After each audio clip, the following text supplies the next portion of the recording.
और मशीनों की जानकारी लेकर, जो कि वाकई में आपका काफ़ी ज्ञान बढ़ाने वाली हैं। तो इस वीडियो को शुरू से लेकर अंत तक पूरा जरूर देखिएगा, ताकि आप कोई भी महत्वपूर्ण जानकारी मिस न कर दें। कोमात्सु। समय बीतने के साथ साथ कोयला खदानों में से कोयला निकालने वाली मशीनों में भी काफ़ी बदलाव आया है, जिसका एक उदाहरण आप यहाँ देख सकते हैं। किसी टैंक की भांति प्रतीत होने वाली यह मशीन खदान की दीवारों को मानो बिजली की तेजी से खोद रही है। इस मशीन के मुंह पर अत्यधिक नोकीले नोब होते हैं, और जो कि एक लंबे बेलनाकार भाग में फिक्स होते हैं। यह बेलनाकार भाग निरंतर गोल गोल घूमता है, जिसके कारण जब इसे खदान में खोदने के काम में इस्तेमाल किया जाता है तो इस बेलनाकार भाग के निरंतर गोल गोल घूमने से खुदाई अत्यधिक तेज गति से होती है। इस मशीन की सबसे बड़ी खासियत यह है कि इस मशीन को चलाने के लिए चालक को इसके अंदर नहीं बैठना पड़ता, बल्कि इसे एक रिमोट कंट्रोल के माध्यम से एक सुरक्षित दूरी पर खड़ा होकर चलाया जा सकता है।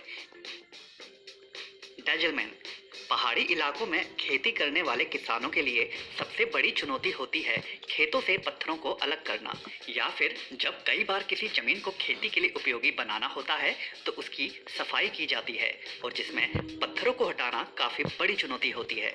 तो उसी समस्या को ध्यान में रखते हुए ही इस क्रांतिकारी मशीन का आविष्कार किया गया है।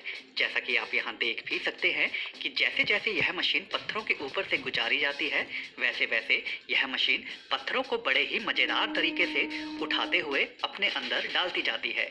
यह मशीन इतनी चतुराई के साथ काम करती है कि एक भी पत्थर पीछे नहीं छूटता और सभी पत्थर उठा लिए जाते हैं। Blast track. हवाई जहाज़ों के निरंतर आवागमन से हवाई जहाज के रनवे रबर की एक मोटी लेयर से ढक जाते हैं, क्योंकि जब भी जहाज जमीन पर उतरते हैं तो जैसे ही नीचे कंक्रीट को छूते हैं तो अत्यधिक घर्षण करते हैं, जिसके कारण जहाज के टायर में लगा रबर जमीन पर चिपक जाता है, और जो कि काफ़ी खतरनाक होता है जहाज़ों को ऐसी सतह पर लैंडिंग करवाने के लिए। तो ऐसे में इस क्रांतिकारी मशीन की सहायता ली जाती है। इस ट्रक के मुहाने पर लगी यह मशीन जैसे जैसे इस कंक्रीट सतह पर चिपकी रबर की लेयर के ऊपर चलाई जाती है, वैसे वैसे यह मशीन उस रबर को सतह से अलग करके उसे पुनः पहले जैसा बना देती है। Break forest T26.B। पहली नज़र में यह आपके लिए समझना मुश्किल हो सकता है कि भला यह मशीन यहाँ क्या कर रही है। तो हम आपको बता दें कि यहाँ इस मशीन के पीछे लगे इस धारदार चक्कों के द्वारा जमीन को खोद खोद कर इसे कृषि के लिए योग्य बनाया जा रहा है। यहाँ इस जंगल में पेड़ों की खेती की जा रही है, तो उसके लिए हाथों के द्वारा इस्तेमाल किए जाने वाले औजारों की जगह इस मशीन का इस्तेमाल किया जा रहा है। ज़ैग्रो वर्ल्ड वाइड। यहाँ इस कर्मचारी के द्वारा ले जाई जा रही इस छोटी मशीन की ताकत का अंदाज़ा अभी आप थोड़ी ही देर में देखने वाले हैं। कर्मचारी इस मशीन के आगे वाले भाग को पटरी पर खड़ी बोगियों के एक पहिए के साथ जोड़ देता है, और जिसके बाद आप देख सकते हैं कर्मचारी के थोड़ा सा धक्का देने पर ही यह बोगियां आगे खिसकना चालू हो जाती हैं।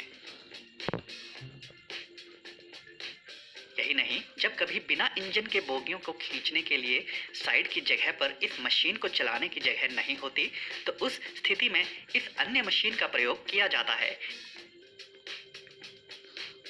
जिसे बोगियों के आगे रख देने के बाद बड़ी ही आसानी से बोगी के साथ जोड़ दिया जाता है।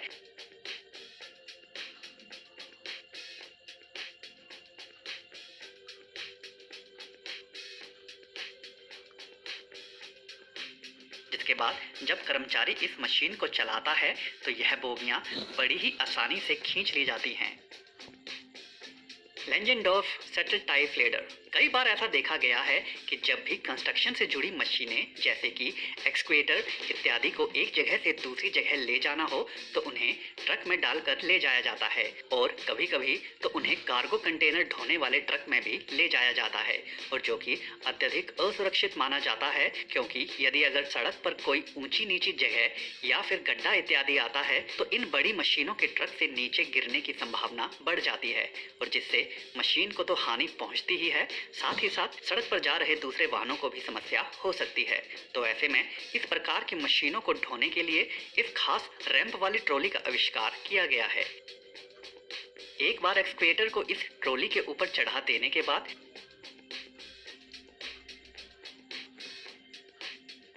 इसे ट्रक के पीछे वाले भाग के साथ फिक्स कर दिया जाता है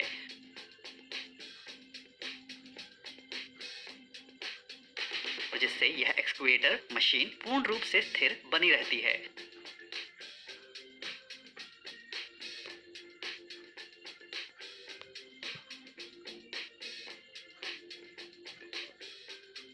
और जब इस ट्रक को चलाया जाता है तो किसी दुर्घटना के होने की संभावना मानो शून्य हो जाती है। कीवी पावर्स एनजी। पहली नज़र में इस भीमकाय मोटर को देखकर आप भी सोचेंगे कि क्या वाकई में इतनी बड़ी मोटर भी हो सकती है? तो जी हाँ, हम आपको बता दें, इस प्रकार की बड़ी मोटर ही नहीं बल्कि इससे भी कहीं अधिक बड़ी बड़ी मोटर अनेक प्रकार के कामों में इस्तेमाल की जाती हैं।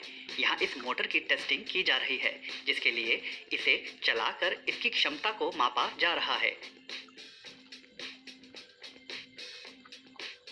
इस प्रकार की भीमकाय मोटर का इस्तेमाल दरअसल बड़ी बड़ी मशीनों को चलाने के लिए किया जाता है। यही नहीं, बड़े बड़े पानी के पंप से लेकर निरंतर घुमाई जाने वाली मशीनें कुछ इसी प्रकार की मोटर से ही निरंतर चलाई जाती हैं।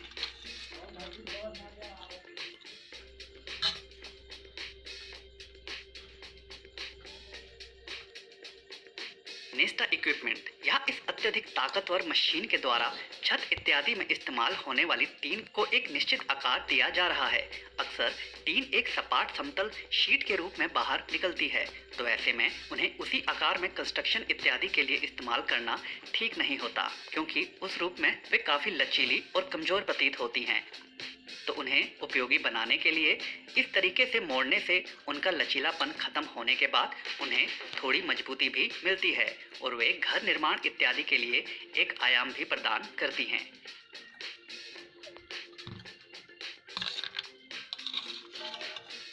इस बेहद शक्तिशाली मशीन के द्वारा केवल एक आकार में ही टीन को नहीं ढाला जाता, बल्कि आप अपनी इच्छा अनुसार और अपनी ज़रूरत के हिसाब से टीन की शीट को किसी भी कोण में मोड़कर आकार दे सकते हैं।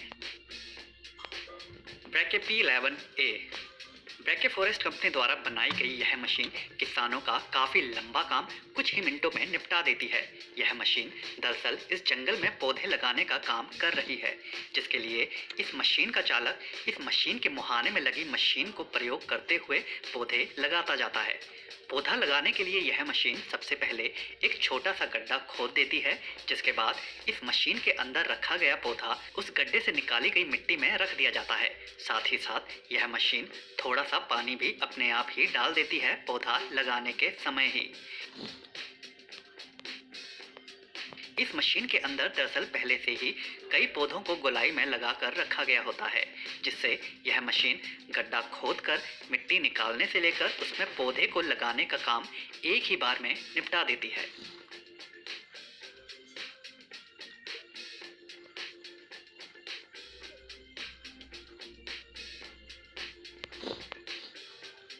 तो दोस्तों, आज की वीडियो में बस इतना ही। अगर यह वीडियो आपको पसंद आई हो तो वीडियो को लाइक जरूर कर दें।